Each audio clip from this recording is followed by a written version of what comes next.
오늘 이 시간에는 성경을 바로 보자 12번째 시간 갖도록 하겠습니다. 라킨이 지은 성경 바로 보기를 기초로 해서 이제 말씀을 전해드리고 있습니다. 오늘은 이제 영의 세계에 대해서 함께 살펴보도록 하겠습니다.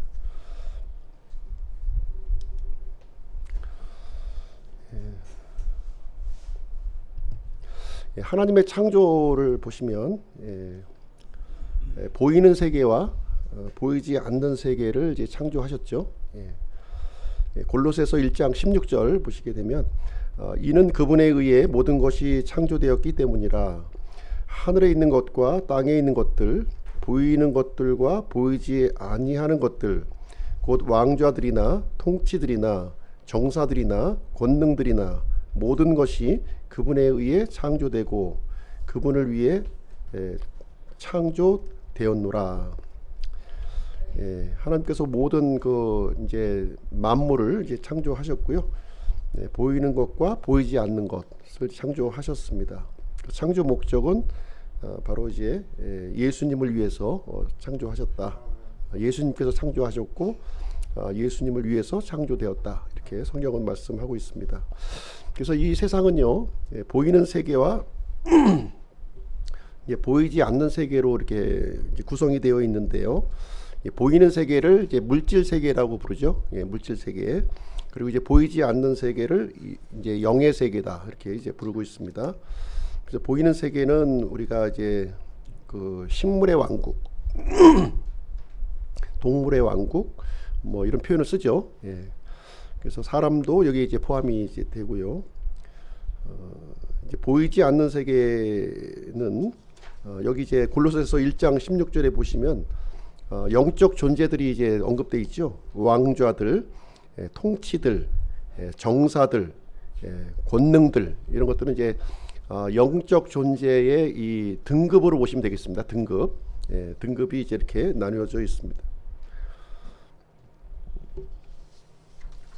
그럼 먼저 이제 영적 존재들에 대해서 한번 보시도록 하겠습니다. 뭐 자세하게 이렇게 나눌 수는 없고요. 이제 좀 개괄적으로 좀 보겠습니다. 스랍이 나오는데 스랍, 스랍. 이 스랍과 이제 그룹이 나오는데요. 스랍과 그룹의 그 차이점을 보시게 되면 스랍은 세 쌍의 날개로 되어 있어요. 세 쌍의 날개로. 이제 불타는 자들이라는 뜻을 가지고 있고요. 이 수랍은 이제 하나님의 보좌 가까이에서 이렇게 하나님을 영화롭게 하는 존재예요. 특별히 이사야서 6장에 보시게 되면 하나님의 왕좌 옆에서 이렇게 이 거룩하다. 그래서 삼위일체 하나님의 영광을 찬송하는 모습을 우리는 이제 볼 수가 있습니다. 그래서 이제 이제 하나님의 명령에 의해서 제단의 숯불을 이제 이사야 대언자 입술에 이제 수랍이 되어주는 장면이 기록되어 있는데요. 그래서 하나님의 그 왕좌 옆에 있으면서 하나님을 찬송하고 또 하나님의 그 이 명령들을 수행하는 그런 존재가 되겠습니다. 상당히 그 이제 높은 등급의 그 영적 존재인 것이죠. 그룹이 있는데요. 그다음 그룹은 수랍과 달리 날개가 두 쌍으로 되어 있어요. 두 쌍으로. 그러니까 수랍은 날개가 6개란 얘기죠. 6개 좌우. 그룹은 이제 4개의 날개가 이제 있습니다. 그룹 역시 최고 등급에 이제 속한 그런 존재인데요. 하나님의 호위무사로 이렇게 등장합니다. 하나님의 호위무사. 또 하나님께서 이렇게 그룹을 타고 이렇게 강림하시는 장면이 시편에 또 이제 언급이 되어 있는데요. 이제 하나님의 이런 이제 직접적인 그런 이제 임재와 이제 연관되어 있는 그런 존재가 되겠습니다. 아담과 이브가 이제 범죄하고 이제 에덴 동산을 이제 그 추방을 당했을 때 에덴 동산의 입구를 지켰던 존재가 바로 그룹이죠. 그룹. 그리고 이제 성막에 보시게 되면 지성소의 그 휘장에 그룹이 수놓아져 있고요. 그리고 이제 언약궤 그 위에 그 장식이 이제 그룹으로 이렇게 되어 있습니다. 그래서 그 지성소는 하나님의 임재하시는 그 장소를 이제 의미하는데, 거기에 이제 그 그룹이 등장하는 모습을 이제 볼 수가 있습니다. 특별히 이 그룹은 네 개의 얼굴로 이렇게 이제 형상이 되어 있는데요.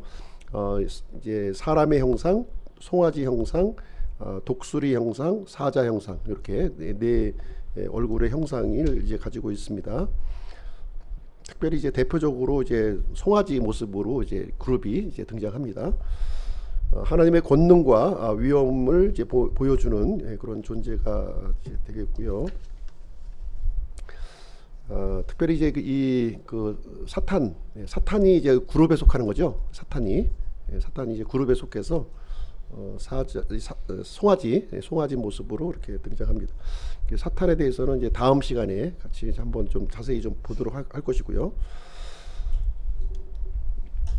그리고 이제 우리 골로새서에 읽은 것처럼 왕좌들, 통치들, 정사들, 권능들, 이렇게 해서 이 그 여러 영역별로 이렇게 그 영적 존재가 이제 그 이제 담당하는 그런 영역이 있음을 여기서 말해주고 있습니다.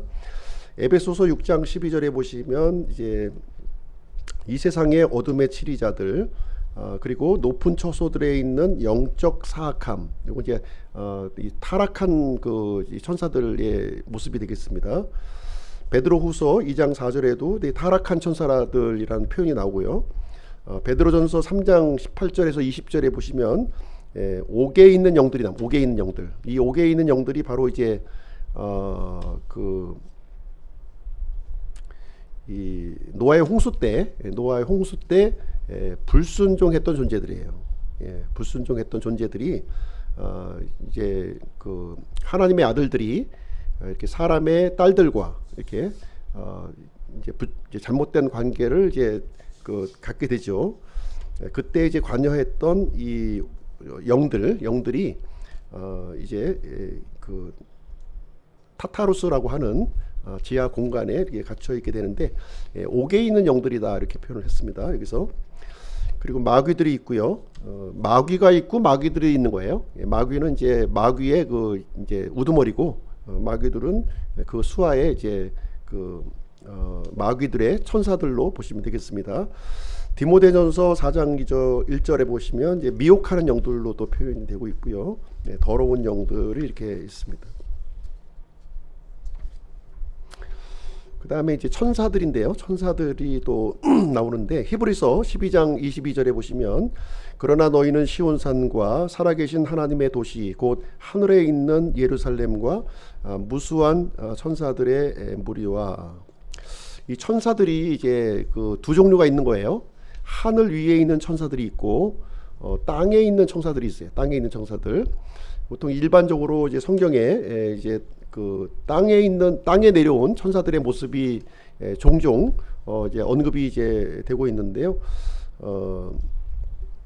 땅에 내려온 이 천사들은 이제 한결같이 이 젊은 남자의 모습을 가지고 있다는 거예요. 젊은 남자, 30대 정도의 이제 젊은 남자의 모습으로 등장하게 되고요.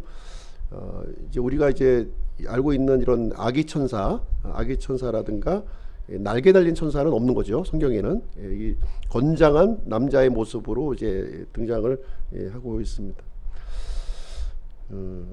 그리고 이제 이 천사들의 숫자는 헤아릴 수 없는 무수한 그 이제 많다는 거죠.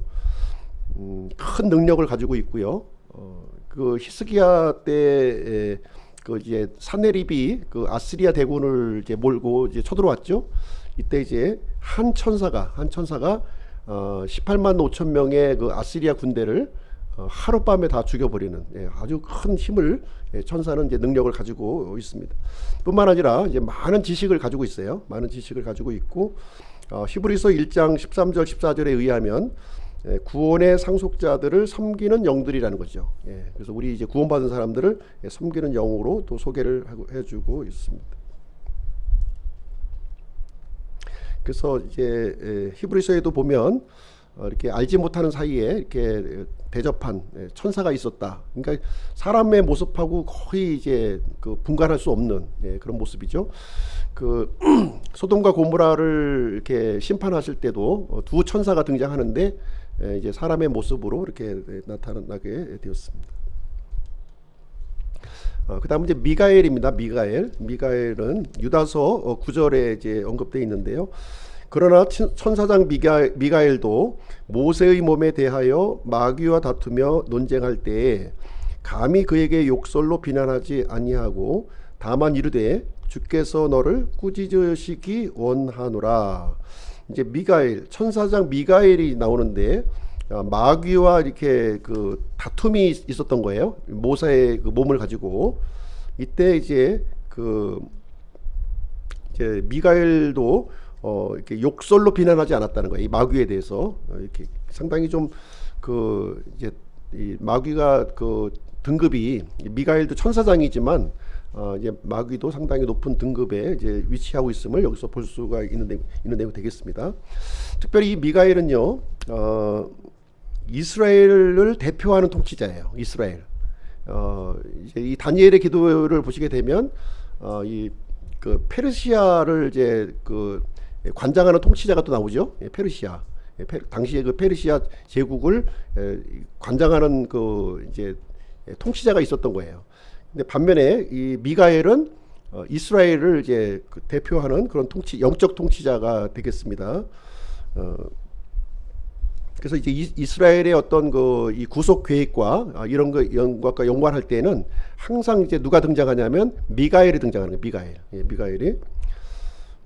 그래서 예수님께서 이제 이 공중 재림하실 때 그때에도 천사장의 음성이 이제 들린다 이렇게 돼 있잖아요. 그때 이제 미가엘 천사장의 음성을 이제 언급하는 내용이 이제 되겠습니다.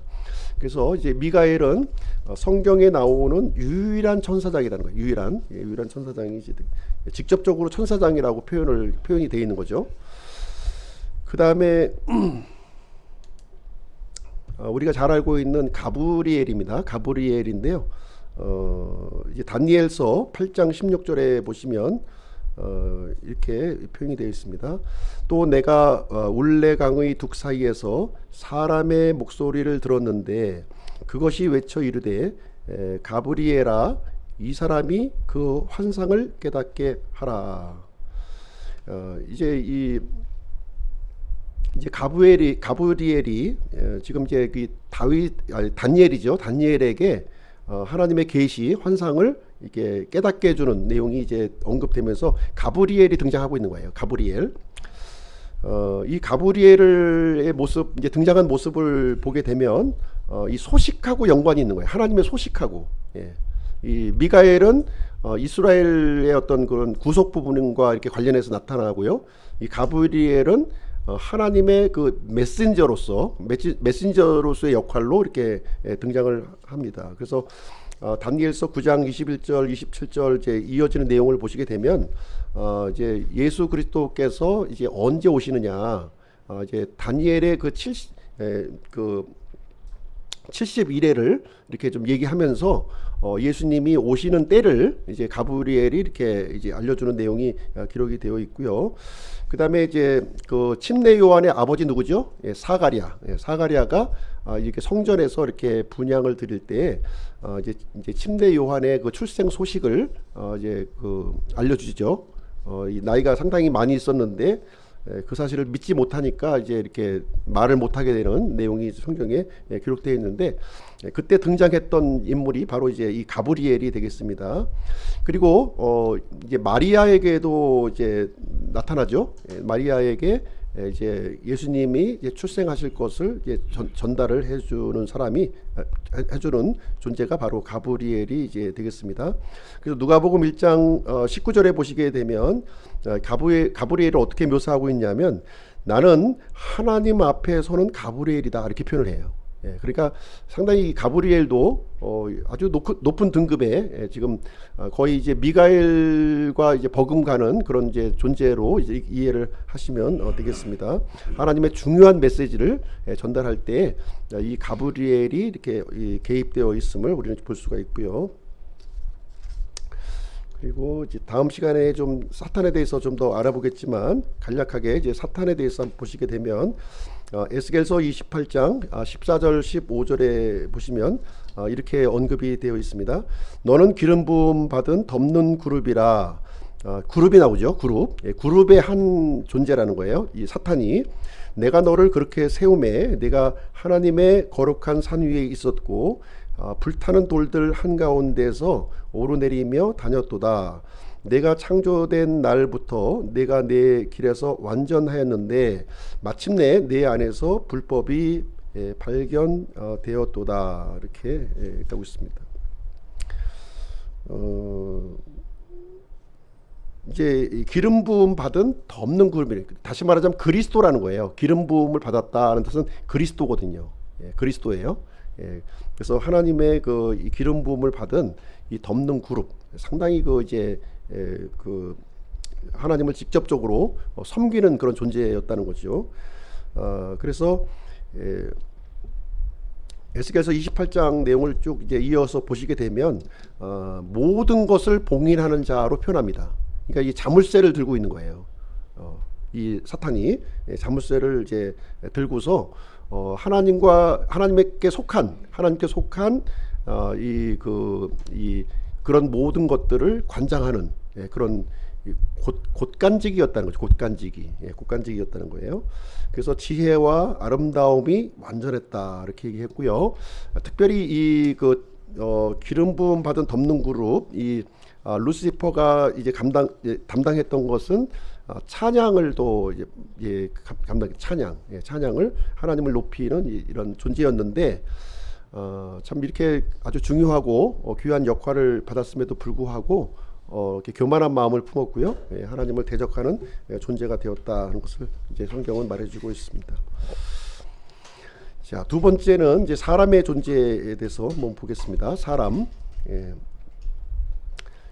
데살로니가전서 5장 23절과 히브리서 4장 12절에 보시게 되면 사람을 이렇게 삼중적 존재로 표현하고 있어요. 삼중적 존재. 하나님은 삼위일체죠. 삼위일체 하나님이시고 우리 사람은 이제 삼위일체가 아니라 삼중적 존재, 삼중적 존재예요. 그래서 하나님은 이제 삼위일체로서 이 각각 독립적으로 하나님이세요. 독립적으로. 그러나 사람은 이 삼중적 존재로 되어 있는데 각각이 독립적인 사람은 아니에요. 사람은 요 셋이 합쳐져야만 사람인 거예요. 이 셋 중에서 하나만 빠져도 사람이 아닌 거죠. 이 셋이 영과 혼과 몸이 하나로 있을 때 이제 완벽한 사람이 이제 되는 것입니다. 그래서 성경은 사람을 삼중적 존재로 이제 이렇게 표현하고 있는 거예요. 삼중적 존재. 이 사람의 그 특이한 점은요, 아까 이제 그 보이는 세계와 보이지 않는 세계를 이제 하나님께서 창조하셨는데, 이 사람은 이 물질계에도 속하고요, 또 이 영적인 세계에서도 속해 있는 거예요. 양쪽을 다 속해 있는 겁니다. 왜냐하면 삼중적 존재이기 때문에 영을 가지고 있는 거죠. 이제 그 물질로 된 육체가 있는 반면에 영도 가지고 있기 때문에 이런 그 물질 세계와 영적인 세계를 이제 함께 공유할 수 있는 그런 존재가 된 거예요. 그래서 일반 그 동물과 식물하고는 이제 분명한 차이점을 우리가 이제 갖고 있는 것이고요. 그래서 하나님의 형상으로 이렇게 지어진 거예요. 하나님의 형상. 그래서 몸은 이 오감을 통해서 물질 세계를 인식하고, 혼을 통해서는 나를 인식하는 게 자아를 인식하는 것이고요. 영을 통해서는 이 영의 세계, 하나님을 인식하는 이제 기관으로 구성이 되어져 있습니다. 이 모습이 이제 그 구약 시대에 이스라엘 백성에게 주신 그 이 성막의 구조가 인간의 그 삼중적 구조를 잘 설명해주고 있는 거죠. 그렇죠? 그래서 성막은 이제 세 부분으로 돼 있어요. 세 부분. 뜰과 성소와 지성소로 이렇게 구성되어 있는데, 이것은 이제 인간의 삼중적인 요소를 그대로 이제 이렇게 표현을 해주고 있다. 뜰에 해당하는 부분은 사람의 몸이고요. 성소에 해당하는 부분은 사람의 혼이고, 그 다음에 지성소에 해당하는 부분은 사람의 그 영에 해당한다. 이렇게 보시면 되겠습니다. 그래서 여기 성막을 구조를 보시게 되면 이렇게 이제 하얀색 울타리, 아마포 울타리가 이렇게 쳐져 있고요. 그 안쪽이 이제 바로 뜰입니다. 뜰, 성막의 뜰이에요. 뜰. 예, 뜰이 이제 사람의 몸에 해당되는 부분이고요. 그리고 이제 그 두 개의 방이 이제 있죠. 노란색으로 두 개의 방이 있는데 작은 방과 큰 방이 있는 거예요. 예, 이게 큰 방을 통해서 작은 방으로 들어가는 거죠. 예, 큰 방을 통해서 작은 방으로 이렇게 들어가게 되어 있는데, 요 큰 방이 해당되는 부분이 사람의 혼이 되겠습니다. 예, 혼의 영역이 되는 것이고요. 그리고 맨 안쪽에 이 지성소 부분이 사람의 영에 해당되는 부분으로 이렇게 이해하시면 되겠습니다. 그래서 이제 이 성막을 누가 지금 제작을 했나요? 예, 모세의 명령에 따라서 이스라엘 백성들이 이제 참여해서 이 성막을 만들었습니다. 그래서 이 성막이 이제 완성이 되었을 때, 완성된 성막이 되었을 때 어떤 일이 이제 일어났냐면요. 이 그 지성소 안에는 언약궤가 있었죠. 예, 언약궤가 있었고, 언약궤 위에는 긍휼의 자리라고, 이제 그 속죄소가 이제 있었던 거예요. 거기에 이제 대속의 피가 이렇게 뿌려졌을 때, 그 이 셰카이나 영광, 셰카이나 글로리, 그러니까 이 하나님의 영광의 그 이 아주 밝은 빛이, 지성소 안에는 이제 창문이 없어요. 아주 어두운 곳인데, 거기에 이제 대속의 피가 뿌려지는 순간 하나님의 아주 그 밝은 그 빛이 이렇게 이제 임했는데요. 그것을 셰카이나 이제 글로리라고 합니다. 그래서 이 성막, 완성된 성막의 모습은 이제 하나님의 명령대로 이 성막이 완성이 되었고요. 하나님의 그 성령님이 밝은 빛으로 이렇게 임재했을 때, 이것이 바로 완성된 성막의 모습이라는 거예요. 그러니까 그 성막이 성막을 다 지었다 할지라도 이 성령님이 이제 임하지 않았다면 완성되지 않은 거죠. 아직 미완성이죠. 네, 성령님이 임했을 때에서야 비로소 피가 뿌려지고 빛이 임한 뒤에야 비로소 완성된 성막이 완성이 되었다는 내용이 되겠습니다. 그래서 그 순간부터 이제 하나님께서는 성막이 임재하셨고, 이스라엘 백성들과 함께 하셨고요. 또 이렇게 희생물을 받으셨고, 또 말씀을 선포해 주셨고, 또 광야에서 이 불기둥과 구름기둥으로 이렇게 인도를 하신 거예요. 그래서 이제 이 구름기둥과 불기둥으로 인도하셨다 했을 때 두 개의 기둥이 있는 것이 아니냐 이렇게 이제 생각하시는 분이 있는데, 그렇지 않습니다. 한 개의 기둥이에요. 밤에는 불기둥의 모습으로 이렇게 비춰졌고요, 낮에는 구름기둥으로 이렇게 나타난 거예요. 그래서 여전히 이제 빛을 있었지만 낮에는 이제 그 밝았기 때문에 구름의 모습으로 나타났던 것이고, 모든 것이 어두운 밤이 왔을 때는 이제 빛의 모습으로 이제 이렇게 나타나게 되었던 것입니다.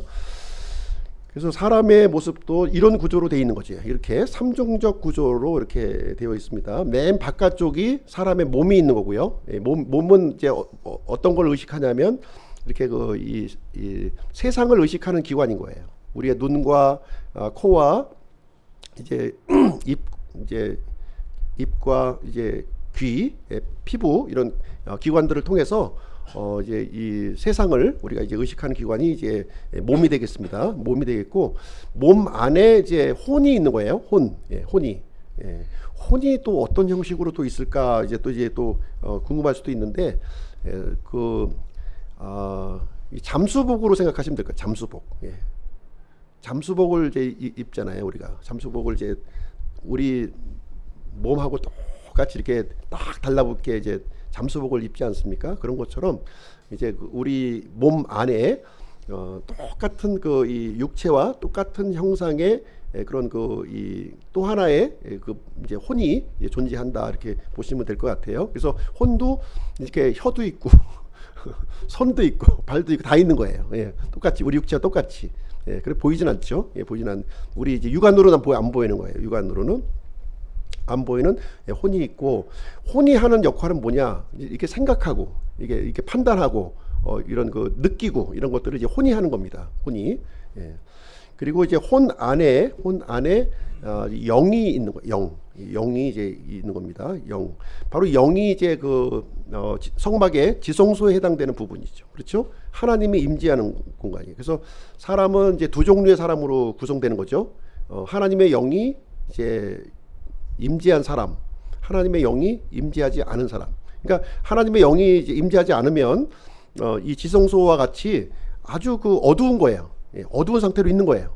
그러나 지성소 안에 그 하나님의 그 이 밝은 영이 이제 임했을 때 아주 밝은 빛이 비춰졌던 것처럼 이제 우리 구원받은 사람들에게는 성령님이 임재하셔서 우리를 이제 밝게 비춰주는 거죠. 그래서 우리의 지각의 눈을 이렇게 뜨게 해주고 하나님을 인식할 수 있도록 이렇게 해주는 거예요. 말씀을 봐도 이해가 되고 영적인 이런 얘기를 해줘도 알아듣는 거죠. 예. 근데 이제 하나님의 영이 없으면 알아듣질 못하는 거예요. 예. 아무리 얘기 설명을 해줘도 이 지각의 눈이 닫혔기 때문에 알 수가 없는 거죠. 그 뭐 세상에서 이렇게 박사학위를 받고 뭐 이렇게 아주 이 유명한 사람이라 할지라도 성경에 있는 얘기를 해주면은 전혀 깨닫지 못하는 거예요. 예. 왜 그러냐면은 이 영 안에 하나님의 영이 안 들어와 있기 때문에요. 어둡기 때문에. 예, 어두워서 분간을 할 수가 없는. 어두우면 분간이 안 되잖아요. 이게 의자인지 이게 마이크인지 이게 뭔지 아무 분간이 안 되는 것처럼 하나님의 영이 우리 속에 들어오게 되면 이제 그제서야 이게 이제 뭐가 뭔지 이제 좀 인식을 하게 되는 것입니다. 그래서 이제 완성된 사람이 완성된 성막을 말씀드렸잖아요. 그죠? 예, 사람이 완성되기 위해서는 하나님의 영이 우리 안에 들어와야 되는 거예요. 영이. 예. 그렇지 않으면 사람의 형상은 갖고 있지만 완성되지 않은 거죠. 예, 미완성 상태로 이렇게 있는 거예요. 예, 그래서 그 미완성된 사람이냐 완성된 사람이냐를 분간할 때는 그 안에 성령님이 계시냐 안 계시냐를 가지고 우리가 분간을 할 수가 있는 것이 되겠습니다. 그래서 이제 이 미완성된 사람을 이제 어떻게 표현하냐면 본성에 속한 사람이다 이렇게 얘기하는 거예요. 본성에 속한 사람. 그러니까 하나님의 이 속성이 없고 그냥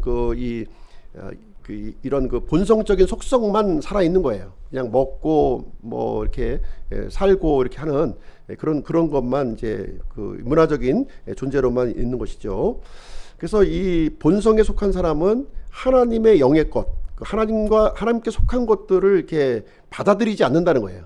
받아들이지 않아서 오히려 그런 것들을 얘기를 해주면 왜 이렇게 어리석은 소리를 하느냐, 어리석은 소리를 하느냐 하는 거죠. 시편 기록에도 보면 어리석은 사람들은 공통된 특징이 있는데 하나님이 없다 한다 그러면, 그 사람이 박사학위를 받아도 뭐 아주 뛰어난 학식을 갖고 있어도 이 하나님이 없는 본성에 속한 사람들은 하나님이 없다 이렇게, 하나님이 있다고 얘기하는 사람을 이렇게 어리석게 오히려 본인이 어리석은데 그 사람을 어리석게 보는 것이죠.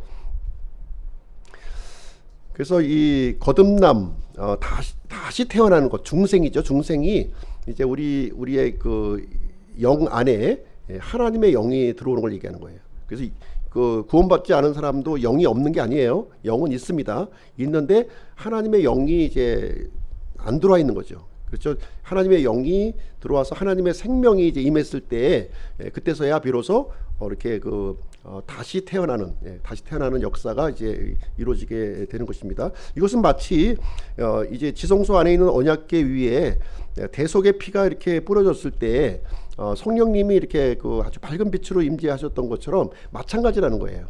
그러니까 우리의 양심의 이 긍휼의 자리에 우리가 회개를 통해서 예수 그리스도의 피가 이렇게 뿌려졌을 때 그때 이제 성령님이 우리 안에 내주하시게 되잖아요. 내주하시게 되는 거죠.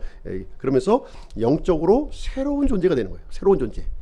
완전히 새로운 존재가 되는 것을 얘기합니다. 그래서 사도 바울은 고린도전서에서 사람들을 이렇게 분류하고 있어요. 본성에 속한 사람, 또 육신에 속한 사람, 영에 속한 사람 이렇게 구분을 합니다. 구분을 해요. 그래서 본성에 속한 사람은 구원받지 못한 사람이죠. 하나님의 영이 이제 임재하지 않은, 받아들이지 않은 사람인 것이고요. 육신에 속한 사람, 영에 속한 사람은 하나님의 성령님을 받아들인 사람이에요. 받아들인 사람인데 육신에 속한 사람은 영적인 베이비를 얘기하는 베이비. 그렇죠? 구원받자마자 뭐 아주 우리가 이 완벽한 존재가 되는 게 아니잖아요.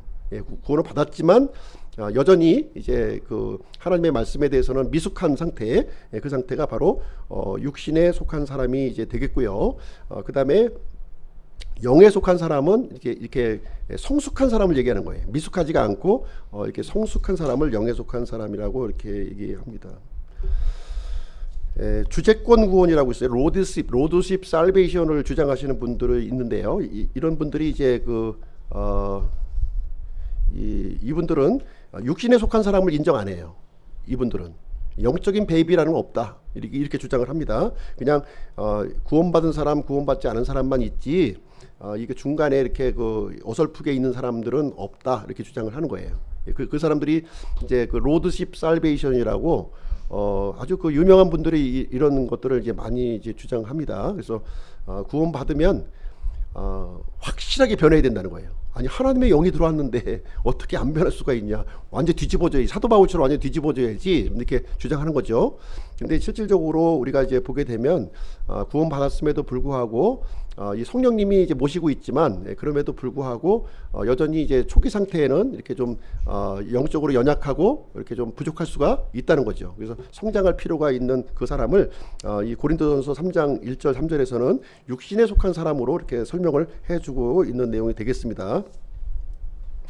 아까 얘기했던 혼적인 몸인데요. 솔리시 바디라고 하는데 그 혼적인 몸도 육체의 몸과 거의 유사한 그 구조로 되어 있다는 거예요. 여기 왜 이 사실을 알 수가 있냐면 누가복음 16장에서 이제 지옥에 간 부자의 모습을 이제 보시게 되면 나사로와 그 부자가 만나지 않습니까? 지옥에서 이제 나사로는 아브라함 품에 있었고 그다음에 부자는 이 지옥에 있는 장면을 보게 되는데 서로가 알아봅니까? 안 알아봅니까?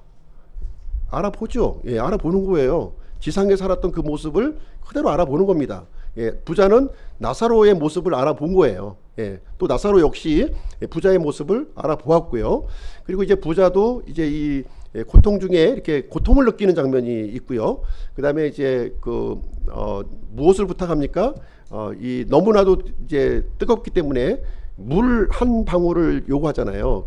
자기 혀에 좀 이렇게 해달라고 그런 모습을 이렇게 보았을 때 이 솔리시 바디, 그러니까 우리가 생각하는 것처럼 그냥 뭐 이렇게 허공을 벙벙 떠다니는 게 아니라 분명한 이런 혼적인 몸이 우리에게 있다. 그리고 죽는 순간 그 몸이 이제 빠져나가는 거죠. 분리가 되는 것입니다. 그래서 성경에서 이렇게 잠잔다는 표현을 쓰잖아요. 성경에서 잠잔다는 표현을 쓸 때 혼이 잠자는 게 아니라는 거예요. 혼. 이제 안식교나 이런 여호와 증인에서 얘기하는 것처럼 이게 혼이 잠자는 게 아니에요. 혼이 잠자는 게 아니라 몸이 잠자는 거, 몸이 잠자는 것을 얘기했다. 그래서 특별히 이제 잠잔다는 표현을 불신자한테는 쓰지 않는 거죠. 불신자는 이제 믿는 사람들의 죽음을 이렇게 몸이 잠자는 것으로 이렇게 표현을 해주고 있는 것입니다. 그렇게 이해하시면 되겠고요. 그 다음에 이제 지하 세계를 한번 보시게 되면 지하 세계는 어떻게 구성되냐면 십자가 이전의 모습과 십자가 이후의 모습이 달라요. 십자가 이전에는 이 지하 세계 안에 낙원과 지옥이 같이 있었던 거예요. 같이 있었고 가운데 이제 큰 구렁이 있어가지고 서로 넘나들 수 없는 분리된 방으로 이렇게 구성이 되어져 있었던 거예요. 그런데 이제 이것이 십자가 이후 사건 이후에는 이 낙원이 이제 어디로 옮겨집니까? 이제 셋째 하늘로 옮겨지는 거죠. 셋째 하늘로 이렇게 옮겨지게 됩니다. 그래서 십자가 이전의 사람들은 의로운 혼과 이 불의한 혼이 모두 이제 지하 세계로 내려간 거예요. 이렇게요. 지하 세계로 내려갔고 이제 의로운 혼은 이렇게 나사로처럼 아브라함의 품에 이렇게 그 방에 이제 들어가 있었고요. 이 불의한 혼은 이 부자가 있는 그 장소처럼 이렇게 이 지옥불에 이렇게 떨어지게 되었습니다. 그러나 십자가 이후에는 이제 이 지하 세계의 공간은 모두 지옥만 남아 있는 거죠. 지옥만 확장이 돼 있는 거예요. 더 확장돼 있는 거죠. 많은 사람이 이제 포함이 되니까 확장이 되었다. 사람의 영은 이제 믿는 사람이든 믿지 않는 사람이든 모두 셋째 하늘로 다 올라갑니다. 영은 다 올라가요. 다 올라갑니다. 몸은 믿는 사람이든 믿지 않는 사람이든 모두 다 무덤으로 들어가는 거예요. 요 부분에서는 공통점이 있고요. 그러나 혼은 이제 가는 처소가 틀리죠. 믿는 사람들은 낙원에, 믿지 않는 사람들은 지옥에 이렇게 구성이 이제 됩니다. 나중에 최종적으로 이제 그 사람은 이제 이 세 가지가 합쳐져야만 되는 거잖아요. 그렇죠? 예, 그때 이 그 완전한 인격체로서 이제 이 구원받은 사람들은 이제 주님과 함께 이렇게 있는 거고요. 그리고 이제 구원받지 못한 사람들은 이 게헨나라고 해서 불호수, 영원한 불, 지옥까지도 옮겨버려요. 그러니까 이 게헨나 이 불호수는 지옥보다 더 큰 장소입니다. 더 큰 장소가 돼서 이렇게 이 사망과 그 모든 그 불의한 사람들을, 불의한 혼이 아니라 불의한 사람이죠. 사람들이 다 이제 그쪽으로 이동이 이제 됩니다. 그래서 여기 보시면 이제 이런 내용으로 이제 구성이 그 십자가 이전과 이후의 모습을 간략하게 도표로 표현이 되고 있습니다. 참고를 해주시면 되겠습니다. 그래서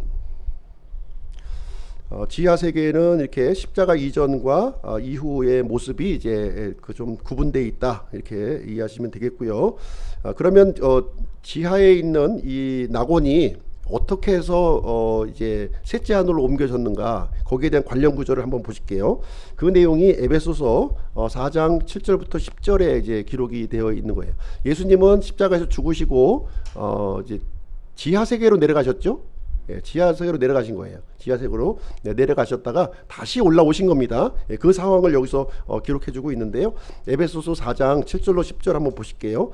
그러나 주께서 우리 각 사람에게 그리스도의 선물의 분량대로 은혜를 주셨나니, 그러므로 그분께서 이르시기를 그분께서 높은 곳으로 올라가실 때에 포로로 잡힌 자들을 포로로 이끄시고 사람들에게 선물들을 주셨도다 하시느니라. 이제 그분께서 올라가셨은즉 그것은 곧 그분께서 또한 먼저 땅의 더 낮은 부분들로 내려가신 것이 아니면 무엇이냐. 내려가신 그분께서 또한 모든 하늘들보다 훨씬 위로 올라가신 바로 그분이시니 이것은 그분께서 모든 것을 충만하게 하려 하심이라. 그래서 예수님이 십자가 죽으신 다음에 이렇게 지하세계로 내려가셔서 거기에 이제 있었던 그 낙원에 있었던 그 사람들을 이제 데리고, 포로로 잡혔던 그 사람들을 데리고 이제 올라오셨다는 거죠. 올라오셔서 이 낮은 이 높은 곳으로 이렇게 올라가셨다. 이제 셋째 하늘로 올라가셨다 하는 것을 여기에서 기록해주고 있는 내용이 되겠습니다. 자, 이제 마지막 때가 이제 다가오면서요. 마지막 때가 다가오면서 이제 이 악한 영들은 자신의 그 이 최후가 이제 거의 임박한 것을 알고 이제 더 이제 극성을 부리게 되죠. 극성을 부리게 되는 일들이 이제 일어나는데요. 디모데전서 4장 1절 2절에 보시면 이렇게 되어 있습니다. 이제 성령께서 분명히 말씀하시기를 마지막 때에 어떤 사람들이 믿음에서 떠나 유혹하는 영들과 마귀들의 교리들의 주의를 기울이리라 하시는데, 이들은 위선으로 거짓말을 하며 자기 양심을 뜨거운 인두로 지진 자들이니라. 그래서 이 마지막 때가 갈수록요, 이 유혹하는 영들 그리고 마귀들의 교리들이 이렇게 아주 번창한다는 거예요.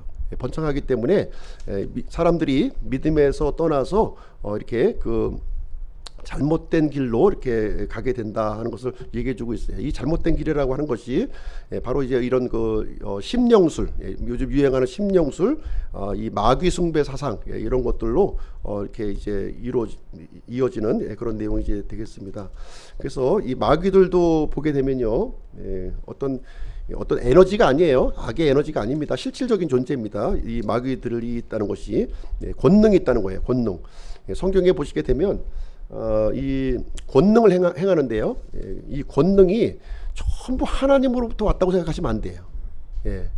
이 권능을 막 행사하면 이것이 하나님에서 온 것이다 이렇게 생각하시면 안 된다는 거예요. 지금 이 마지막 시대에는 이런 그 표적과 권능을 행하는 모습을 볼 때 그것은 이제 마귀들로부터 오는 것으로 우리가 분별을 해야지, 그걸 신기한 기적이다 해가지고 이것이 하나님으로부터 온 거다 이렇게 받아들이면 안 됩니다. 대부분이 이제 이 그 마지막 시대 때에는 하나님께서 행하시는 표적보다는 이 마귀들이 행하는 표적이 압도적으로 많은 거예요. 압도적으로. 그 하나님의 표적은 극히 제한적으로 이루어집니다. 극히 점점 더 극히 제한적으로 이루어지는 추세를 보게 되고요. 그래서 이렇게 어떤 그 권능을 행사하고 이게 치유를 하는 그런 집회들 대단히 조심해야 되는 거예요. 대단히 조심해야 돼. 거의 이 악한 영들이 이렇게 그런 것을 통해서 역사를 이제 하고 있는 거. 신기한 일을 벌여서 사람들을 이제 끌어들이는 거죠. 예, 막 그냥 그 말을 못하는 사람이 말을 하고 막 이러면 그 사람들이 몰리지 않겠어요? 예, 몰리고 이제 쫓아가는 일이 생기게 되는데 그런 것들이 바로 이제 그 마귀가 이제 그런 것을 역사하고 있다는 거예요. 그래서 여기 보면은 이제 말을 못하게도 하고 앞을 못 보게도 하고 미치게도 하고 자살하게도 하고 신체에 해를 끼치기도 하고 어떤 초능력을 부여하기도 하고 몸에 불구를 일으키기도 한다는 것입니다. 그래서 모든 이런 잘못된 것을 또 마귀 짓이다 이렇게 하면 또 안 돼요. 그 김기동 그 베레아 쪽에 주장하는 것처럼 모든 것을 아주 그냥 감기에 걸려도 마귀, 뭐 무슨 지나가다가 이렇게 다리뼈도 마귀 이렇게 주장하시면 안 돼요. 이거는 잘못된 것입니다. 그래서 자꾸 모든 걸 마귀로 이렇게 하고 이렇게 마귀를 이제 대적하는 그런 단체들이 있는데 그 사람들의 모습을 보면 결국은 마귀를 닮아가더라고요. 마귀하고 막 싸우다 보면 결국 본인이 이제 똑같은 모습으로 이제 변화되는 모습을 우리는 볼 수가 있습니다. 그래서 이 고린도전서 10장 20절 21절 보시면 이방인들의 이 숭배 의식 속에도 이렇게 마귀 숭배 사상이 곳곳에 이렇게 들어가 있는 거예요.